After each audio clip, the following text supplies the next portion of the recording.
32 নম্বর নিয়ে নাকি 26 বিশিষ্ট নাগরিক বিবৃতি দিছে। এরা বলতে চাচ্ছে 32 নম্বর ভাঙতে যারা সহযোগিতা করছে বা ডাক দিয়েছে তারা সবাই সন্ত্রাসী। জুলাই আন্দোলন যখন ছাত্র জনতাকে হত্যা করে পুড়িয়ে দেওয়া হয়েছিল, 5ই মে যখন শিবিরের সকল কর্মীকে শাপলা চত্বরে হত্যা করেছিল, তখন তাদের সভ্যতা কোথায় ছিল? তখন তারা কি বিবৃতি দিয়েছিল?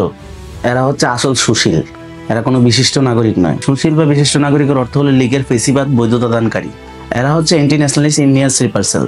এরা বিভিন্ন শাখায় কাজ করে, যেমন সাংবাদিকতা, কলামিস্ট, সাংস্কৃতিক কর্মী, শিল্পকলা, চারুকলা, মানবাধিকার কর্মী, ট্রান্সপারেন্সি ইন্টারন্যাশনাল।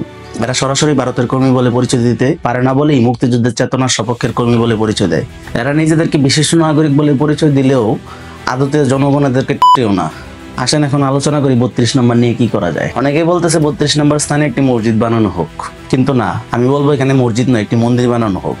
কারণ আমাদের বন্ধু প্রতিম শত্রু দেশ ভারত বারবার দাবি করছে আমাদের দেশে নাকি হিন্দুদের উপর অত্যাচার করা হয়, হিন্দুদের ঘরবাড়ির উপর অত্যাচার করা হয়, তাদের কোনো নিরাপত্তা নেই। তাই ধানমন্ডি 32 সম্পূর্ণ ঘুরিয়ে দিয়ে সেখানে একটি মন্দির বানানো যেতে পারে। তাতে আমাদের কয়েকটি লাভ।